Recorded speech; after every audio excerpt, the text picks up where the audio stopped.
50-52 के बाद से लगातार राजनीतिक बातें एक दल दूसरे के विपक्ष में बोल करके और बदलाव की बात करके, जैसा कि आप भी कर रहे हैं कि बदलाव की लहर बिहार में तो है और कुछ योजनाओं की बात करते हैं, कुछ हमारे संविधान से उठा करके अगर बात करें कुछ चीज़ों की व्यवस्था, जैसे कि अभी आपने कहा कि 5 साल के लिए सरकारें बनाई जाती हैं, चुनी जाती हैं, नेता या दल चुने जाते हैं।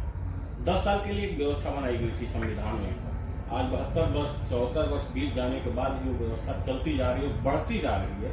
आरक्षण व्यवस्था को क्या आप देश हित और जनहित में अच्छा मानते हैं? बिल्कुल बिल्कुल मानता हूँ। आरक्षण की जो व्यवस्था है वो जायज है, बनी रहनी चाहिए।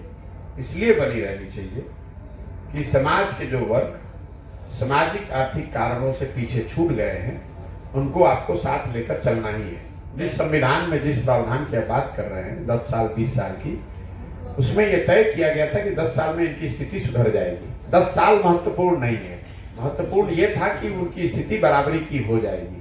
मान लीजिए कि संविधान में तय किया गया कि भारत में आर्थिक प्रगति 10 साल में 20 साल में भारतीय आर्थिक तौर पे गरीबी खत्म हो जाएगी और 20 साल में गरीबी खत्म नहीं हुई, तो क्या गरीबी उन्मूलन के कार्यक्रमों को बंद कर दिया जाना चाहिए या उसको जारी रखना चाहिए? 20 साल का ये जो तर्क है ये बिल्कुल गलत तर्क है।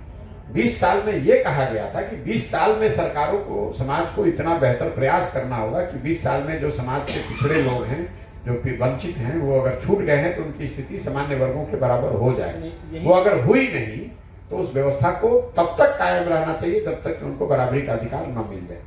जैसे सर आर्थिक आधार पर या जाति का अब यहाँ समाज में आर्थिक आधार पर आरक्षण की कोई बात नहीं। यहाँ अगर 33% वाला आदमी शिक्षक बनता है और 90% वाला नहीं बनता है तो शिक्षा व्यवस्था कैसे सुधरे? आपको लग रहा है कि उसी की वजह से शिक्षा व्यवस्था खराब है?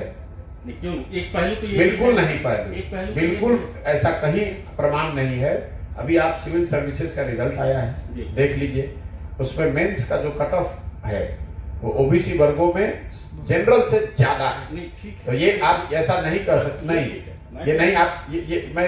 अब दूसरी बात आप समझ जाइए, जो बात भी संविधान संगत नहीं है वो हमारी प्राथमिकता का आधार नहीं है। जो बात संविधान में लिखी हुई है, जो हम इस देश के फाउंडिंग फादर्स ने, देश को बनाने वाले लोगों ने सोचा समझा, जो व्यवस्था बनाई, हम उसके पक्षधर हैं।